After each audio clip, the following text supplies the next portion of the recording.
Paz do Senhor, meu irmão, a paz do Senhor, minha irmã, sou a Bispa Eliane.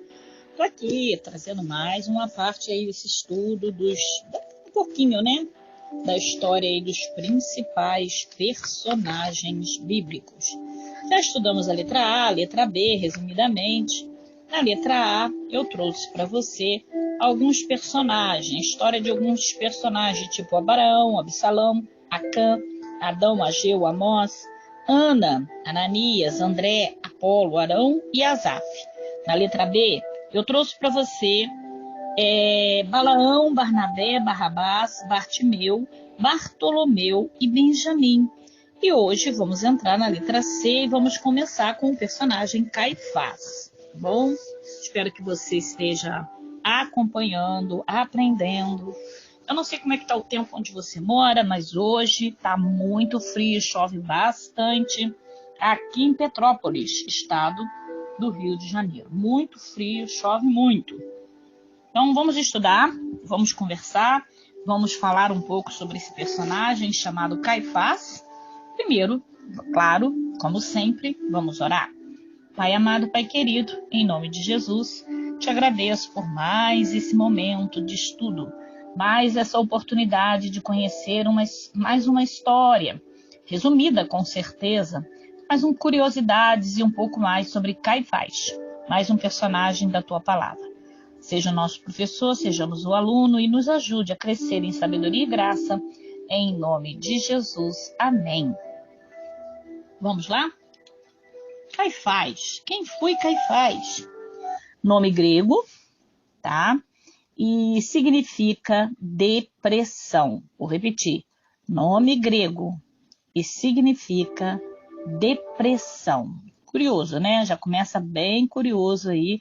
Só o significado já traz aí um peso considerável para o personagem de Caifás. Caifás, ele foi sumo sacerdote em Jerusalém para assegurar o controle sobre todos os assuntos da Judéia. Os romanos se revezaram ao direito de indicar não apenas o legislador civil, governador, que era Pilatos, mas também o líder religioso dos judeus, um sumo sacerdote. Flávio Joséfo relata que José, também chamado Caifás, fora feito sumo sacerdote pelo procurador romano Valérius Gratus em 18 depois de Cristo e foi deposto pelo procurador Vitellius juntamente com Pilatos no ano 36 depois de Cristo. Fora, portanto, sumo sacerdote por 18 anos. Ministério mais extenso do primeiro século da era cristã. Foi sumo sacerdote nos dias de João Batista, nos dias da prisão e crucificação de Jesus, e seu sumo sacerdócio ainda estendia durante a perseguição a Pedro, João, depois da ascensão de Jesus, na época da igreja primitiva de Atos 4:6. Caifás era genro de Anás. Anás fora sumo sacerdote antes dele e havia estabelecido 4 dos seus filhos para também serem sumos sacerdotes, mas nenhum deles fora bem-sucedido. Em um período de 4 anos, Caifás foi o 5º a ser designado para ser sumo sacerdote em Jerusalém, porque nenhum filho de Anás teve êxodo.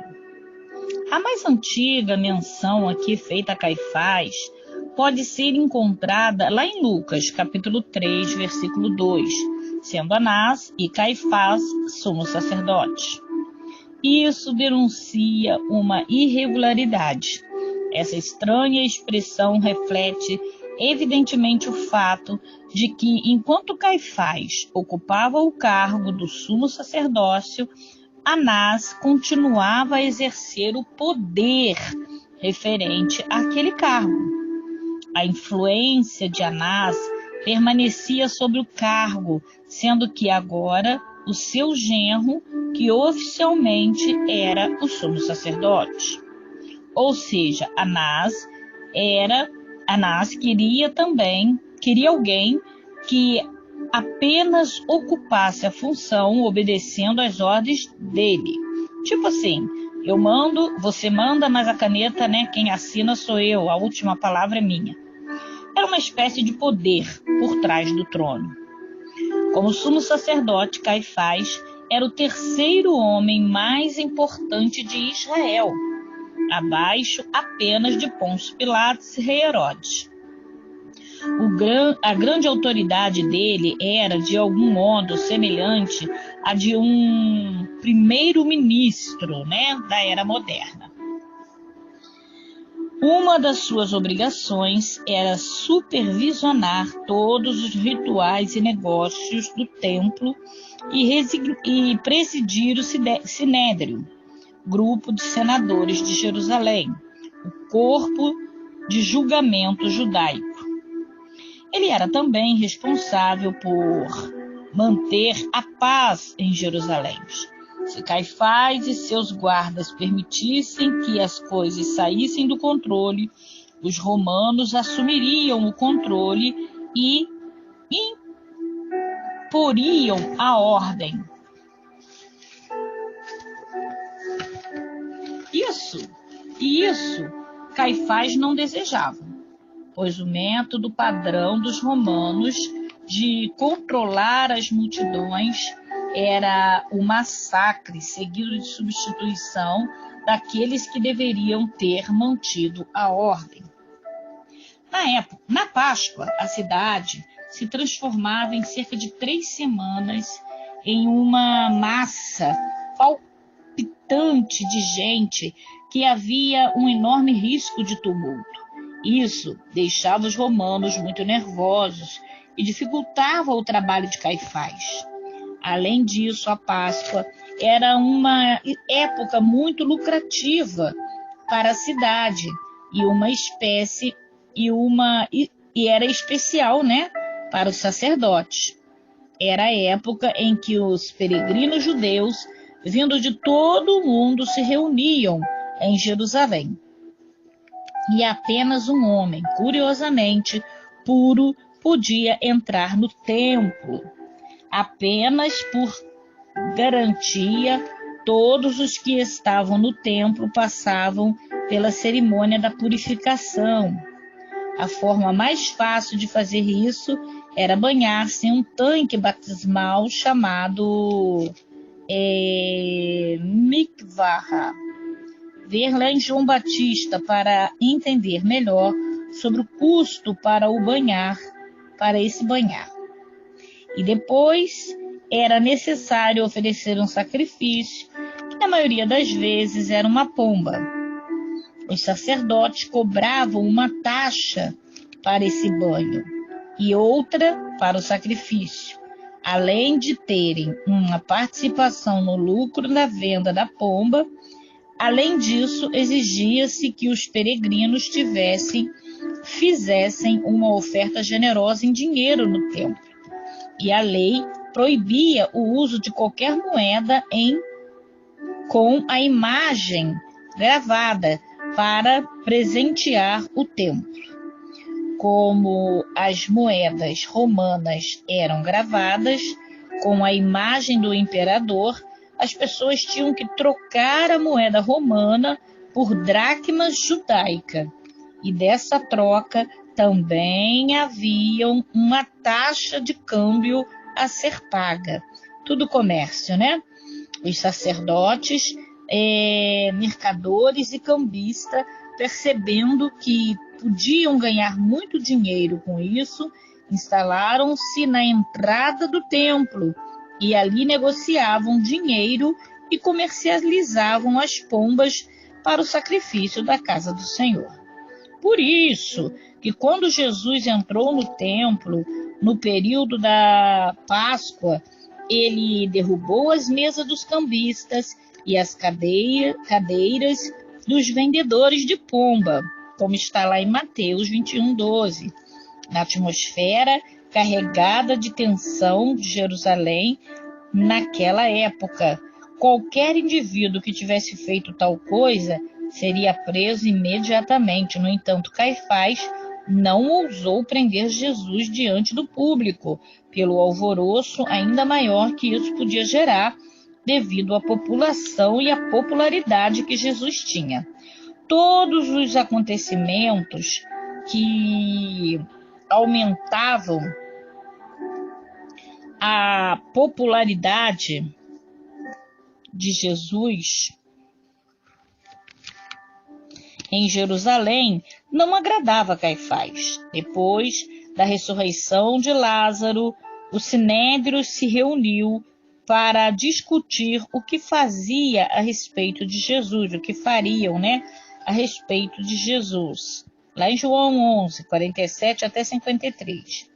As palavras de Caifás nessa reunião, mesmo que ele não soubesse, foram como uma profecia acerca da vinda de Jesus. Convém que um só homem morra pelo povo e que não pereça toda a nação. Ele intentava matar Jesus para diminuir a aglomeração de pessoas.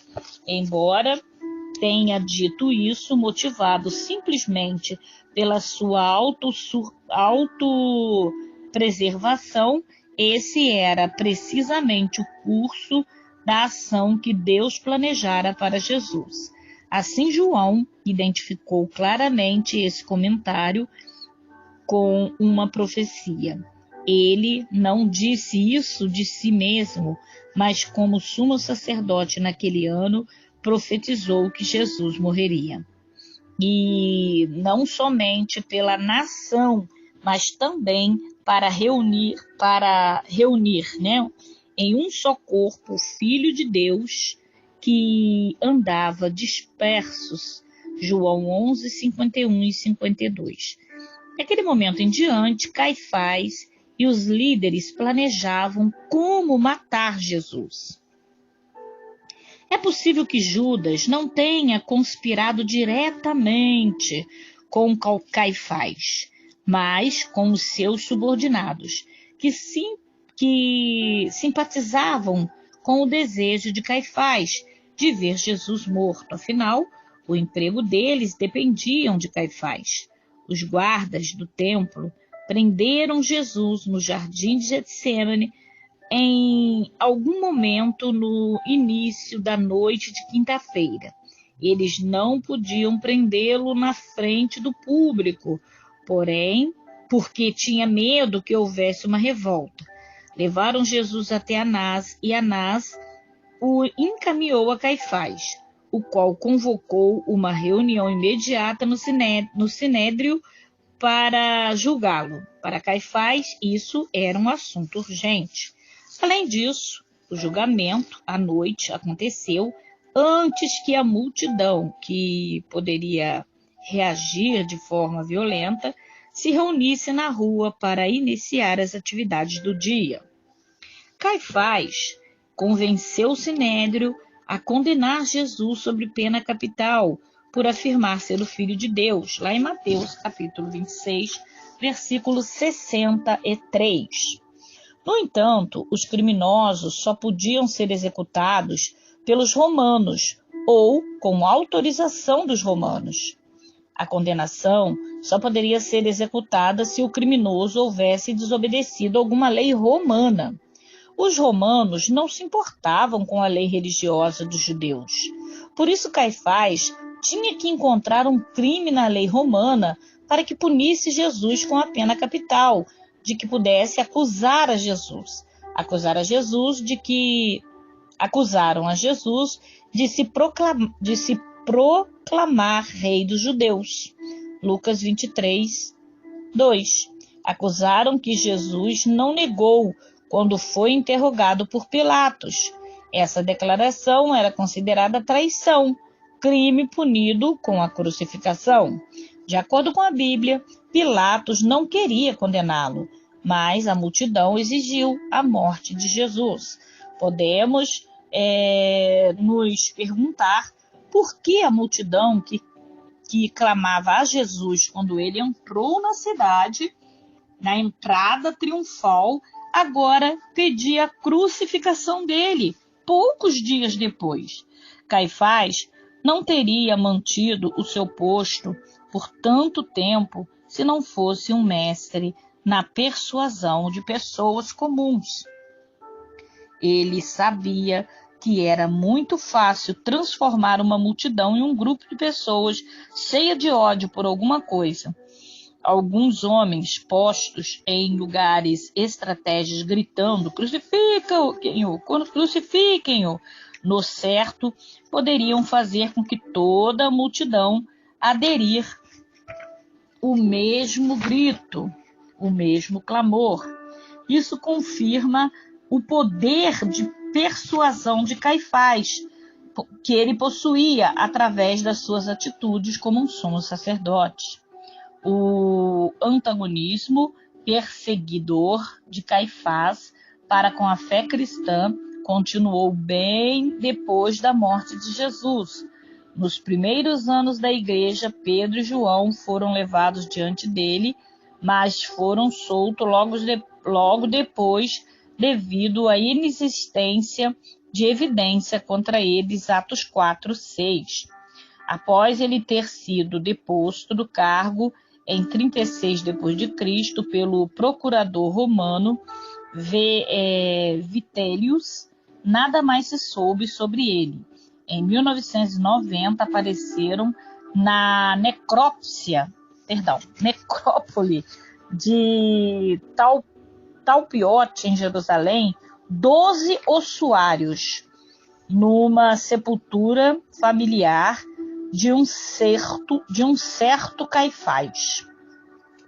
Um deles tinha a descrição Joseph bar Caifa, José, filho de Caifás, enquanto um outro ossuário tinha apenas o nome Caifás. Tratava-se do ossuário do século I. Após serem examinados os ossos, foram enterrados novamente no Monte das Oliveiras. Num dos ossos havia uma moeda cunhada pelo rei Herodes Agrícola, 37 a 44 d.C.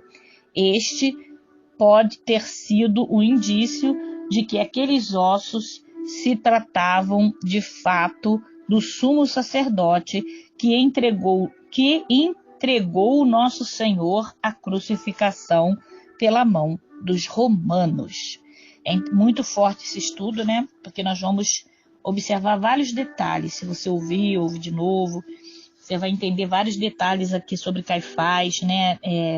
O comportamento dele ali junto ao povo, fazendo ali a cabeça do povo, tentando ali persuadir o povo, o mesmo povo que Jesus salvou, o mesmo povo que Jesus curou, o mesmo povo que Jesus libertou, o mesmo povo que Caifás temia prender Jesus diante deles e, né, se revoltarem.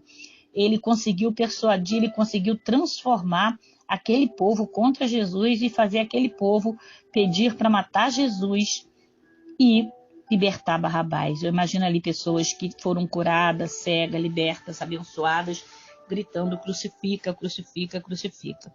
E eu entendo também que, né, nos leva a refletir que nos dias atuais não são diferentes na nossa vida. Às vezes as pessoas fazem o bem a vida inteira. E quando uma pessoa fala mal da gente, às vezes não é nem verdade, como no caso de Jesus ali não foi nem verdade. E uma pessoa fala mal, basta ela ter um pouco de credibilidade no sentido de ser conhecido, ser importante, que todo mundo vira as costas e começa a esquecer tudo de bom que aquela pessoa fez e julgam muitas das vezes julgado o inocente por culpado, e muita gente vai prestar conta pela essa síndrome de Caifás aí, né? Esse poder de persuasão, de transferir uma pessoa boa, fazer de uma pessoa boa receber um título de pessoa ruim, simplesmente porque elas não gostam, né? Aí começam a espalhar boatos, comentários, viu o que Caifás fez?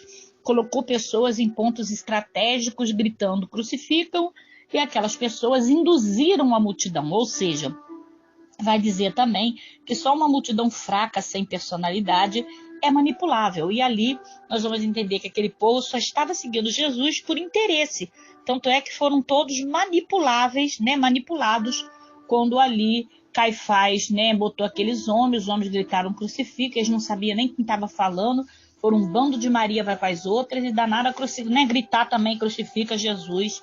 E ali, né, aconteceu. A gente sabe que tudo já estava, né, teria que acontecer, mas muita gente que foi abençoada por Deus, foram curada por Jesus, não precisava estar naquele meio, mas, né, mostra essa realidade aí também, que nós temos que estar atentos. Será que nós estamos seguindo a Bíblia?